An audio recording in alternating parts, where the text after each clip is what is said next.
Air softens every puff, breathes in fresh, cool air to bring you a softer smoke. Take a puff. It's springtime. And in the softness of Salem, there's the rich taste of fine tobaccos. They called it light. They said it had less tar. They made it sound clean, smart, and even safe. But behind the filter was a lie so slick, it fooled millions, including your family and my family too. This is a story of how tobacco companies rebranded danger and sold it as fresh air. So let's get into the story.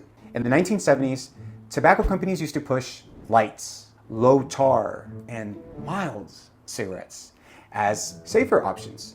But here's the twist. They weren't safer at all. In fact, they were just regular cigarettes wearing a disguise. When the federal government began testing cigarettes for tar and nicotine back in 1967, it revolutionized smoking, launching the era of light cigarettes. The idea of a cigarette that is less harmful is so powerful that now more than 80% of all cigarettes sold in America are low-tar brands. What smokers don't know is that the government's low-tar number on the pack has almost nothing to do with how much tar they're inhaling. It only tells you how much tar is being delivered to a smoking machine, not to real smokers. The trick was in the filters. You see, they had tiny holes that let air in. And during the testing with Federal Trade Commission machines, they made the smoke seem lighter.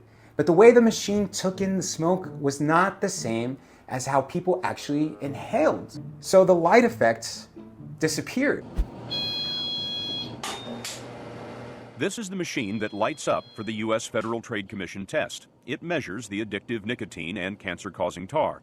The FTC publishes results brand by brand, and tobacco companies have embraced the test for 35 years as a powerful sales tool. What's wrong with the FTC test is it doesn't measure what people get. What do you mean it doesn't measure what people get? I mean, they put it right there on the cigarette pack, 1 milligram of tar. I can take that to the bank. I don't think so. And if that's not enough, another human factor was overlooked by the FTC, or purposely withheld from them.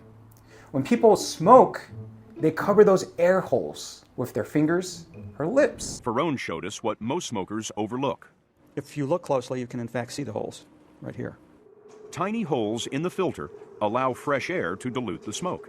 If I were to cover these with my fingers, I would get more tar than I would get if they weren't covered. If I put my lips over those holes, I would get more.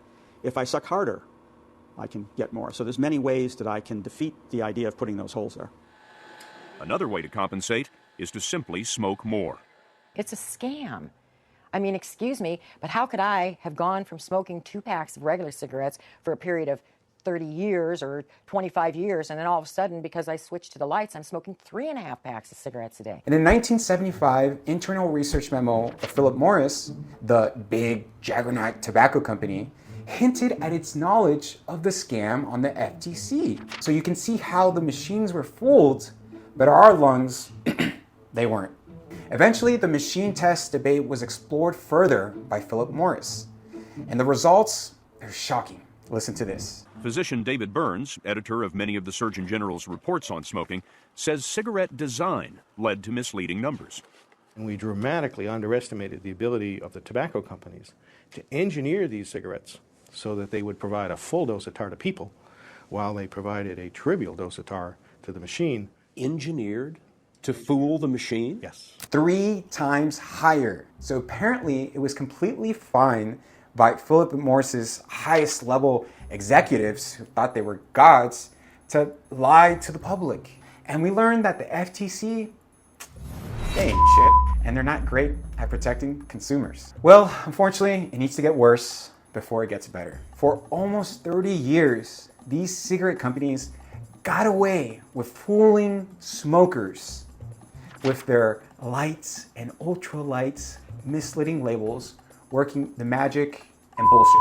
In 2009, the Family Smoking Prevention and Tobacco Act finally gave the FDA power to regulate tobacco. I would say maybe 40, 50 years, a bit late. But by then, Big Tobacco had already buried internal reports, they twisted the science, and they designed filters that fooled machines, not lungs. The FDA poked around, but it took nearly a decade and a mountain of lawsuits, whistleblowers, deaths, photos, personal stories for them to really believe that this was happening. So it turns out that lights just meant lights on reality. And even packaging played its part in this deceptive marketing. Soft colors like white, silver, and gold made these cigarettes look clean, premium, and almost healthy, like a spa treatment for your lungs. But in reality, they should have just used black, gray, death colors, and red for blood, because that's what in reality it was. Once researchers caught up, they learned that the matters were even worse. Remember those filtered holes? They didn't just fail. Studies linked them to a rise in lung and this fancy word that I'll try to pronounce, adenocarcinoma? There's no laughing matter about this word. It's a particularly nasty form of cancer that hit millions of people. You got a lot to like, it says in these ads. And sure, if you're into being lied to, manipulated, and slowly poisoned, what's not to like? The fall of Big Tobacco's empire took its first major hit in 2006. In a case where the US and Philip Morris reveals how tobacco companies knowingly misled consumers while hiding the evidence. The courts uncovered decades of calculated fraud and scientific manipulation among 10 companies. So everyone had blood on their hands. The judge found them, and this is their exact wording, have marketed and sold their lethal product with zeal, with deception, and with a single-minded focus on their financial success, and without a regard for human tragedy or social costs. And the judge did not hold back. People were furious. Health experts, lawyers, and even the public piled on Big Tobacco's "We've Changed" act. No, that was all shattered. And this wasn't just a scandal, it was their villain origin story exposed. Publications of the case included hearings calling them out for putting profits over people. In one report, it says defendants falsely marketed and promoted low tar light cigarettes as less harmful than full flavor cigarettes in order to keep people smoking and sustain corporate revenues. So the outrage didn't help sales. And then another lawsuit came. And then this one, a widow sued Philip Morris for her husband's premature death from smoking. Jesse Williams, he trusted Philip Morris's statement that there was no cancer risk and smoked Marlboros regularly because in all the commercials, they said it was safe, that it was fine. So why would he think that they were bad? So when he got sick and passed away from lung cancer, his wife, Miss Mayola Williams, said on record, he believed so much that they wouldn't sell a product that would harm him.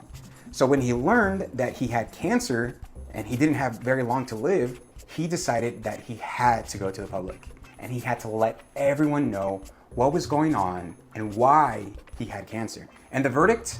Well, Philip Morris, they had to pay $120 million in damages. It might sound painful, $120 million, but when these companies make more than $1 billion in revenue, this is just like, here, I'll cover your meal for your husband's death. So it must be really painful for them for that. But now we're getting somewhere. In the 2010s, those successful cases helped the FDA finally act. It was the end of an era when it cracked down on ads and labeling. Take a look at this video. Well, do you smoke light cigarettes hoping they'll be less harmful? Well, the FDA has just banned terms like light and ultralight. News 4's Dr. Peter Ostro takes a closer look for your health tonight. Light cigarettes are popular because they're light. What's your brand? Camel Lights. Lights, maybe it's just a mental thing. It's a light, it's not going to do that much damage. But that's a mistake. And, there's no difference in the, risks of cancer, heart disease, COPD between somebody who smoked light cigarettes and somebody who smoked regular cigarettes. So what's the difference? Light cigarettes have tiny holes in the filter so the smoke mixes with air. For the smoker, they experience that as a lighter, cooler smoke that they're inhaling because it's diluted with air. So smokers just take deeper puffs. The FDA has banned the meaningless terms light and ultralight, so the cigarette companies have switched to color coding.